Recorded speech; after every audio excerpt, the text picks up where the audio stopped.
Silahkan duduk. Ya, terima kasih. Iya. Oh iya, selamat malam. Ibu kesininya naik apa ya? Tadi dianterin, Bu. Ini dengan ibu itu yang pernah kemarin WA saya. Ya, betul. Kalau boleh tahu, ibu kesini tahu dari siapa? Dari teman saya. Menyarankan untuk masuk di sini. Iya. Kalau boleh tahu, ibu ingin bercerita tentang masalah pribadi ibu atau masalah orang lain? Enggak. Kebetulan ini masalah sahabat saya sih. Masalah sahabat. Iya. Oh iya. Jadi saya akan memberitahu dulu kalau kita sesi konseling ini mempunyai kontrak waktu ya, Iya. selama 45 menit. Apakah kamu bersedia? Sedia. Ya. Oke, sebelum kita melakukan konseling, apakah kamu tahu konseling itu apa? Belum.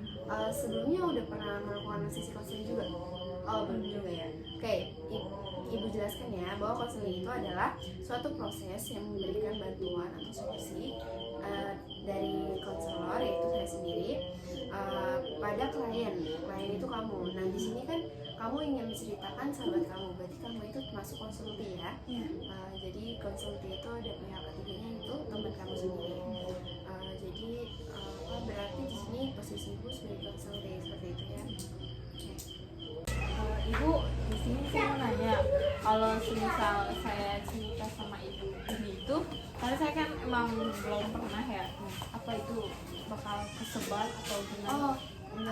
Enggak dong, karena sesi konseling ini karena kita tuh punya asas kerahasiaan ya. Saya konselor itu wajib merahasiakan cerita klien. Karena itu udah termasuk dari asas kita, udah klien antara klien dan konselor. Oke, kalau gitu saya jadi lebih leluasa buat cerita sama ibu. Oke Bu, jadi gini, saya punya sahabat dari saya masuk kelas 1 SMK. Dia itu anaknya ceria banget. Satu semester itu berjalan baik banget kan, kita happy main bareng, cerita dan kita punya janji kayak kalau apapun masalahnya harus cerita sama kita, gak boleh dipendam sendiri. Pokoknya kalau kenapa-napa harus cerita. Di awal semester kedua Kelas 10. ya, kelas 10, ini sahabat aku tuh orang tuanya bercerai karena Cerai? karena ibu kandung? Iya, ibu kandungnya itu selingkuh sama tetangganya yang emang dia nggak suka sama tetangga ini. Nah, pas waktu pertama sih masih dimaafkan ya sama anak-anaknya, sama suaminya, oke, dimaafin kan. Tapi seminggu berlalu ketahuan lagi ternyata masih berhubungan sama tetangga ini. Jadi dia marah sama ibunya, kesal. Abis itu dia bilang ke ayahnya kalau ini udah nggak bisa dimaafin, buat apa mempertahankan orang tua yang udah selingkuh kan. Akhirnya bercerai ya. Jadi teman-teman ini broken home? Iya, broken home Bu. Lalu abis itu anak ini pergi, kalau bisa dibilang kabur ya. Tanpa sepengetahuan kakaknya, adik-adiknya, sama ayahnya. Kalau dia kabur ke rumah sahabat aku yang satu lagi, ya kita di situ selama seminggu. Ya, mohon maaf. Bu. Lalu dia kayak cerita sama kita kalau orang tuanya berselingkuh, keluarganya hancur, dia merasa sendiri, udah gak ada yang sayang sama dia kan. Tapi di situ berusaha nyemangatin dia kalau masih ada kita loh, ada sahabat-sahabatnya, iya, ada masih ada kita. teman-teman. Dia pernah bilang, ngomong gini kayak kalau putus sekolah gak apa-apa ya. Ya itu, tapi kata kita tuh enggak, kamu harus sekolah, masa depan kamu masih panjang gitu ya. Kalau soal biaya kan nanti bisa lah dibantu sama sekolah. Kebetulan sekolah kita tuh ada potongan-potongan buat anak-anak yang seperti broken home atau anak yatim gitu loh. Nah habis itu oke lah, habis seminggu dia izin, dia masuk lagi. Awalnya tuh baik-baik aja ya Bu, pas waktu PKL itu mungkin karena emang berangkat pagi, pulang kadang jam 5 sore, nyampe rumah itu jam 6 mungkin lah ya, maghrib. Dia sekarang udah di rumah ayahnya. Ya. Dia sering dimarahin gitu loh Bu, kayak ayahnya tuh sekarang jadi temperamental, kayak emosi berlebihan Jadi gitu. malah sering anaknya Yang kena marah, juga. iya. Jadi setiap dia pulang tuh rumah itu berisik banget. Dia sering ngeluh, kita kayak pengen punya keluarga cemara lagi loh, kayak kenapa keluarga aku hancur gitu ya. Jadi kan pas waktu PKL itu dia juga sering kena masalah karena malamnya emang kena marah, kena ya mungkin kena pukulan juga. Pukulan? Iya, kena pukulan. Lalu habis itu sekolahnya terganggu, PKL-nya terganggu, dia stres, dia pergi dari rumah tanpa sepengetahuan kita. Biasanya dia kalau apa-apa tuh cerita ke kita kan, mau pergi kemana-mana cerita. Ternyata pas waktu itu dia pergi mungkin 2 minggu ngilang. 2 minggu nggak sekolah juga? 2 minggu nggak sekolah. Bahkan kita waktu itu pernah ke rumahnya kayak, ini kemana anak ini, kok gak sekolah gitu. Terus kita via WA juga gak dibalas, cuma ya checklist abu-abu gitu. Udah pernah ditelepon sebelumnya? Gak diangkat Bu. Justru itu ya, waktu 2 minggu itu dia ngehubungin salah satu sahabat kita bahwa kalau dia tuh ada di rumah neneknya. Emang lumayan jauh sih, di Tangerang. Nah kita kayak dia ternyata di sini. Jadi kemarin kita nanya kabar-kabar, katanya besok dia balik lagi ke sini buat sekolah kan. Kayak dia udah dapet dari neneknya, omongan dari neneknya. Jadi dia maafin ayahnya, dia balik lagi ke situ, Balik lagi ke rumahnya untuk ya. maafin. Ya, ayahnya juga waktu itu udah minta maaf sih kalau dia agak kasar, tapi dia kasar itu cuma ke anaknya kedua, ya ini sahabat kita. Ke anak yang lainnya enggak? Katanya Emosi tapi nggak sampai main tangan gitu loh, kekerasan. Nah, dia sekolah. Jadi dia mungkin maaf benci ya. Iya, jadi dia tuh kayak dia maafin ayahnya tapi dia udah gak respect sama ayahnya gitu loh. Nah, waktu kita emang ada acara di sekolah, 2 hari di sekolah kan. Nah, pas waktu dia pulang itu ini ayahnya marah-marah lagi, kayak kamu udah sekolah mahal-mahal, terus sekolah gak benar, keluyuran kemana-mana. Padahal kan waktu acara itu tuh kita udah dapat surat ya dari sekolah. Mungkin karena dia lupa, gak dikasih tahu sama ayahnya jadi marah-marah lagi nih, sampai main tangan. Terus dia kabur lagi? Iya, ke rumah sahabat kita. Di situ dia gak mau cerita apa-apa, dia cuma bisa nangis. Kita tanya kenapa, malah makin nangis kan.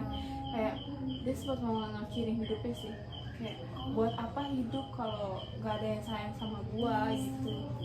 Nah, kita udah orang tua yang ini kita nginep di sini tuh kan, waktu kita dapat kabar kalau dia ada di sini, kita langsung ke situ semua kan, berempat. Orang tuanya emang lagi pergi ke kota lain lah. Ini pada nginep ya? Ya pada nginep semua buat nemenin, terus cerita-cerita. Tapi dia gak mau cerita kalau dia habis dimarahin, habis dipukul mungkin karena emang ada bekas luka. Lalu habis itu dia jam berapa ya, malam pokoknya dia nangis lagi. Jadi buat apa aku hidup tapi nggak ada yang sayang sama aku. Sebelumnya kamu sama teman kamu udah pernah ajak main bareng atau gimana? Karena jadwal akhir tahun, jadi akhir semester itu banyak Padet tugas ya, sama banyak praktek itu loh. magang juga, jadi belum ada waktu buat ngajak dia pergi sih Bu. Sampai sekarang tapi masih berkomunikasi atau gimana? Sekarang dia udah lost kontak. iya Tapi Ya. kamu udah pernah ke rumahnya? di rumah Lagi? itu nggak ada. Oh nggak ada. Di rumah. Oh, Bahkan ayahnya nggak ngasih tahu kita kalau dia kemana. Kita pergi ke ayahnya rumah mungkin nenek. juga nggak tahu ya. Iya, kita pergi ke neneknya juga neneknya nggak tahu. Oh kalian juga Iya. pergi ke rumah neneknya itu? Iya itu. Terus Pas waktu naik dia kelas nggak di 11. rumah neneknya, nggak di rumah Iya, sahabat waktu kamu waktu nggak? itu ya, waktu itu. Terus waktu naik kelas 11 dia ada lagi nih. Tanya lah kamu dari mana. Kalau terus dia bilang kayak gua habis dari sini habis nenangin diri aja gitu. Tapi untungnya syukurnya dia nggak kenapa-napa gitu. Pas balik ke situ udah ceria lagi lah ya. Udah pas masuk naik kelas 11 itu dia udah kayak dulu lagi. Nggak tahu. udah Ya, ceria lagi, ya. happy lagi. Terus pas waktu akhir semester kemarin dia lagi apa ya, waktu itu tuh istirahat kedua, kita lagi makan di kantin, dia dapet telepon dari neneknya kalau neneknya masuk rumah sakit. Nah ya, jadi mungkin karena neneknya aja yang sayang sama dia, Mungkin dia merasa neneknya itu yang menjaga dia, jadi Iya. dia langsung panik ya. panik banget itu, langsung ke rumah sakit. Di jam sekolah itu. Di jam sekolah itu, detik itu juga diantar salah satu guru di situ. Nah di situ dia ketemu ibunya, kan keluarganya ada semua, kita juga ikut nganterin kan, berempat, ada ibunya, ada ayahnya, ada adiknya, ada kakaknya. Kakaknya langsung pergi, adik-adiknya langsung dibawa pulang, dititipin. Jadi di situ sisa dia sama kedua orang tuanya kan.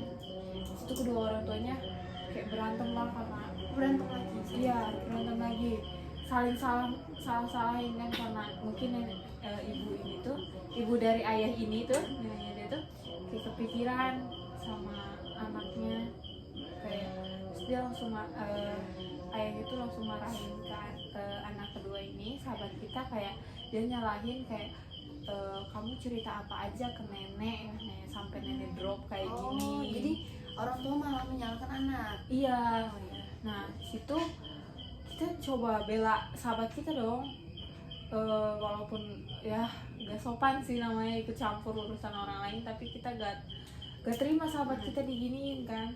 Kita coba lawan orang tuanya kalau kita bilang kalau ini tuh bukan salah sahabat saya, itu salah kalian berdua gitu.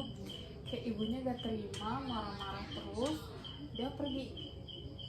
Ibunya pergi, ayahnya masih di situ. Kita nggak bertegur sapa ataupun apapun. Habis itu ayahnya kayak ngasih tahu anaknya kalau dia tuh gak berguna banget, karena gak berguna gitu, kayak bisanya cuma nyusahin. Dia super gitu. Sahabat kita tuh mungkin karena dia berusaha udah berubah nih, kalau Tapi gua malah dibikin down lagi. dia malah sama dibikin sedih ayah. lagi kan.